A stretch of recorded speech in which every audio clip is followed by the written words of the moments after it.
제작만 잘 돼 있었어도 또 느낌이 달랐을까요? 그 인사이드에 생각하는 건 여기서부터예요. 그러니까 우리가 뭐 공까지 뭐 4m나 이런 게 의미가 별로 없고. 이건 진짜 저 공장이야? 제가 말씀드리고 싶은 거는 공실이 많은 거는 공급이 많아서 그냥 저도 약간 홍범 대표님 스타일대로 많아서 브랜드 비싸게 받아달라고 하니까 공실이 있는 거거든요.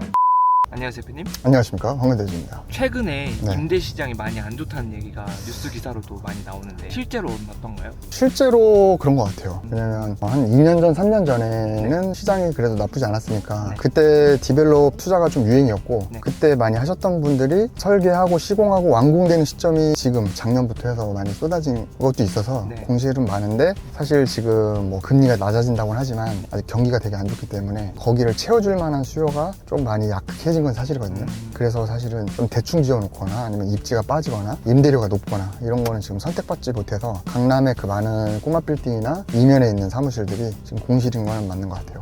시장이 안 좋아도 지금 막 건물을 짓고 있거나 다 지으셔서 이제 임대를 내놓으려고 하시는 분들이 계시잖아요. 그런 분들이 어떻게 하면 임대를 잘 맞출 수 있을지. 예전에는 그래도 좀 사업도 잘 되고 투자도 받아서 통임대 수요가 좀 있었는데 지금은 통임대보다는 그래도 구분임대 전략으로 가는 게 맞지 않을까라는 생각을 해요. 왜냐면 구분임대는 그래도 소규모다 보니까 임차인 입장에서 회사 입장에서도 좀 부담도 덜하고 그러다 보니 구분임대로 가야 될 것 같고, 그리고 임대인 입장에서도 네. 통임차인이 들어오면 뭐 관리는 편한데 그 임차인이 나갔을 때는 그냥 0이 되는 거잖아요. 그래서 통임대를 맞추면 100 아니면 0이기 때문에 그런 불안함도 있어요. 근데 구분임대를 맞추면 뭐 하나가 나가더라도 그래도 좀 버퍼가 있으니까 리스크가 좀 덜 있어서 그런 것도 좀 작용하는 것 같아요. 대표님이 생각하시기에 처음에 건물 짓는 사람들이 어떻게 전략을 가져가면 좋을지. 처음에 그래서 디벨롭을 할 때 대수전도 마찬가지고 이거를 통임대로 갈지 구분임대로 갈지에 따라서 건물을 어떻게 기획해야 될지 설계해야 될지 이런 것도 좀 같이 반영이 되면 좋을 것 같아요. 그러면 공사를 할 때도 예를 들면 하나의 사무실이 60평이다 그러면 추후에 30평짜리 2개로 임대해 놓을 수도 있게 미리 좀 여지를 남겨두고 시공을 한다거나 그런 전략이 필요할 것 같아요. 그래서 우리가 많이 착각하는 게 통임대를 놓을 때는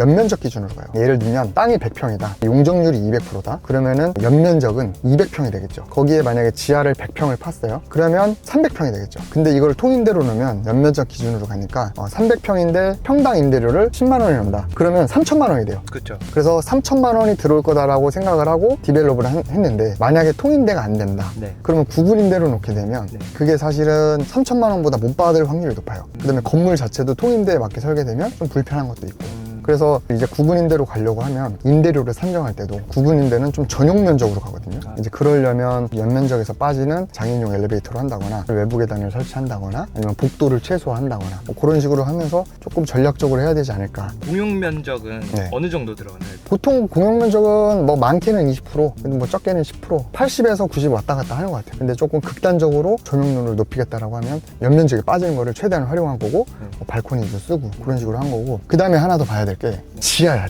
지하만 구분임대로 놨을 때는 평당 임대료가 확 떨어져요. 지하의 전용 면적만 평당 임대료로 하면 지상층의 거의 한 반까지도 떨어져요. 와. 그래서 그런 것도 미리 염두를 해두고 사업성 분석을 하는 게 좋을 것 같습니다. 그래서 대표님 오늘은 어디 가시나요? 오늘도 또 실전반, 디벨로퍼 양성반 수업을 하러 가는데 그래서 오늘 강남에 공실이란 상가 건물들이 지금 실태가 어떤지를 한번 보러 갈 거예요. 현재 강남에 임대로 나와 있는 공실이 되어 있는 그런 건물들을 보면서 왜 공실이 나는지 그 다음에 그 공실의 가격이 적정한 건지 임대차 나아가서 매각까지 할 때는 어떤 전략으로 어떻게 구성을 해야 되는지 그런 것도 한번 배워보러 갈 겁니다. 그래서 점점 투자가 어려워지고 있어요. 공부를 많이 해야 돼요. 옛날에는 단순히 싸게 사서 싸게 짓고 뭐 적당히 내놓으면 했는데 지금은 적당히 해서는 안 된다. 그래서 더 입지를 봐야 되고 그 안에서도 상품을 더 디테일하게 봐야 되고 그 입지에 들어올 만한 임차 업종의 특징이라든가 그 주변에서 선호하는 평면이 있어요. 뭐 대치동이나 이런 데는 학원이 많잖아요. 학원은 큰 강의장에 대한 공급이 좀 적은 걸로 알고 있어요. 그런 데는 소마 빌딩보다는 이제 하필을 해서 크게 해가지고 한 층당 면적을 크게 하는 게 나을 수도 있다. 한번 가보시죠.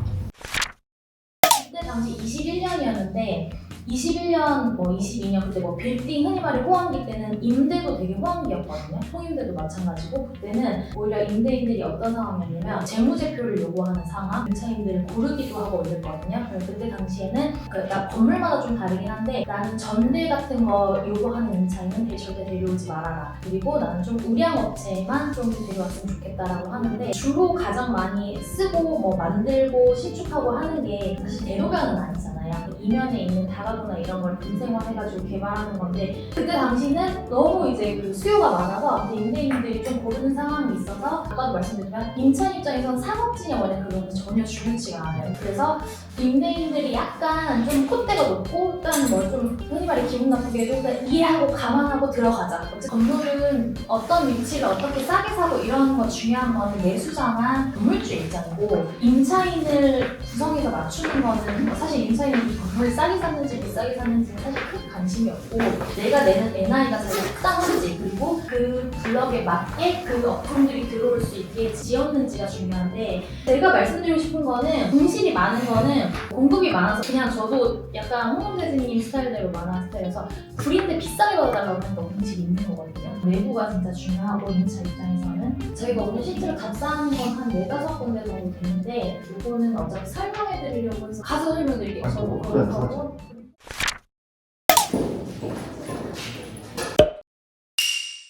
건물주분의 프라이버시 때문에 내부를 유튜브로 내보내지 못한 점 양해 바라고요. 이러한 찐 정보랑 임대가 잘 나가기 위한 요령이나 이런 것들은 오프라인 강의에서 풀도록 하겠습니다. 사실은 원래 마감을 해주라고 말씀드렸거든요. 아무것도 마감이 안 돼 있잖아요. 사무실로만 넣는 통임대는 마감이 반드시 들어가야 돼요. 왜 그러냐면 들어오는 임차인이 이렇게까지 다 마감까지 하면서 인테리어 안 하거든요. 딱 들어와서 그 한마디만 할 수 있게 다 마감을 해주셔야 되는데 여기를 안 한 이유는 여기는 혹시나 성형외과나 이런 게 들어올까봐라는 생각이신데 저 질문 있습니다. 네. 이런 원형 기둥이나 이런 거 임차인들이 사실 막 건축 전문가는 아니잖아요. 그것도 신경 쓰세요. 이 기둥 자체가 네모냐 동그라미냐는 크게 차이는 없는데 기둥의 위치는 중요하죠. 근데 대부분 통일되는 어떤 컨셉이냐면은 1층까지 책상을 두는 게 아니라 1층은 뭐 이렇게 커피숍을 만든다든가 그런 형태로 많이 하고 운영은 안 하더라도 그러면 그 회의실을 쓰지 여기에다 책상까지 놓는 정도면 직원이 많다는 거니까 이사를 가야죠. 건축사 입장은 뭐냐면은 내가 이제 복층을 걸었기 때문에 2개층을 쓸 수 있다는 장점인데 근데 이 블럭에서는 그게 해당이 안 돼요. 그러니까 지금 안 나가는 거죠. 이게 지하 1층. 그러니까 바닥 면적 공간이 넓어지는 건 맞는데 이 블록에서는 이런 게 해당이 안 돼요. 이것도 도장만 잘 돼 있었어도 또 느낌이 달랐을까요? 그 임차인들이 생각하는 층은 여기서부터예요. 그러니까 우리가 뭐 공까지 뭐 4m다 이런 게 의미가 별로 없고 내가 실제로 사용할 수 있는 층고를 보는 거니까 시공사가 이제 좀 마감 퀄리티는 신경을 덜 쓰고 건축주랑 좀 소통을 덜 덜한 게 아니다. 도면이 그렇다고 하더라도 그건 진짜 무슨 공장이야?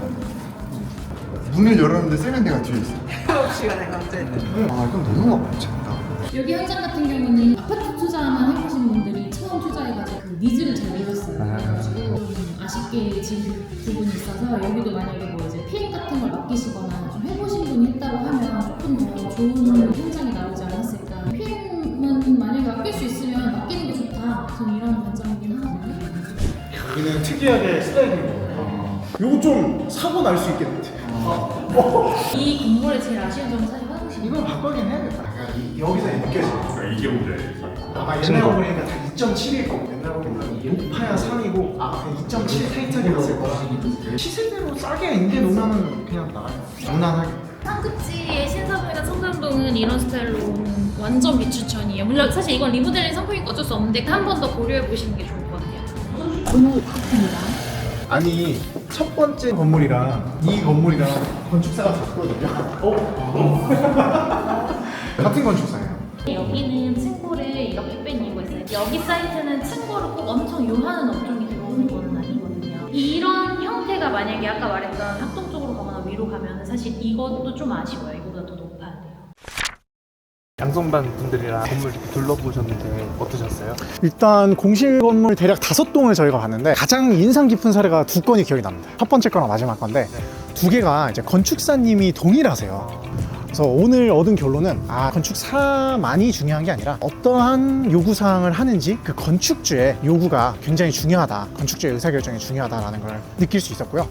그리고 건축주 요청사항에 따라서 결국은 또 입지가 극복되는 사례도 있다. 물론 입지가 좋으면 조금 상품성이 떨어져도, 디자인이 떨어져도 공간만 반듯하면 나가는 경우가 있겠죠. 잘 임대가 나가는 경우가 있을 텐데 입지가 좀 떨어진다고 해서 그거를 또 그냥 입지 떨어지니까 그만큼 더 싸게 짓고 대충 임대 넣자 이게 아니라 최대한 그 입지에 맞는 상품성, 기획력을 끌어올려서 구색을 갖춰 놓으면 분명히 그 입지를 극복할 수 있는 높은 임대료의 세팅이 가능하다라는 사례도 오늘 눈으로 직접 봐서 좀 그게 인상 깊었던 것 같습니다.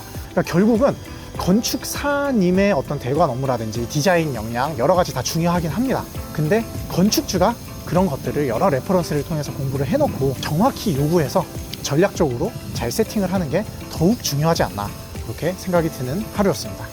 그 반나절 동안 공실 상가를 좀 투어를 했고, 건축주, 건물주분들의 프라이버시가 있어서 어떤 건물인지 내부를 정확히는 유튜브를 통해서 내보내진 못했지만, 어쨌든 수강생분들이랑 봤을 때 저도 굉장히 공부가 많이 됐고, PM하고 있는 현장도 그렇고 앞으로 디벨롭할 현장도 그렇고 어떤 거를 더 주안점으로 둬야 될지, 그 다음에 블럭마다 업종이 선호하는 그런 스타일이나 이런 거를 좀 명확히 알았고, 땅을 사기 전에 설계할 때 그런 게 되게 중요하다고 생각을 했고, 그리고 이제 리모된 현장이랑 신축된 현장을 봤는데, 요즘 공사비 싸서 리모델링 많이 하시잖아요. 리모를 아무리 잘해도 신축된 건물은 확실히 컨디션을 이기지 못한다.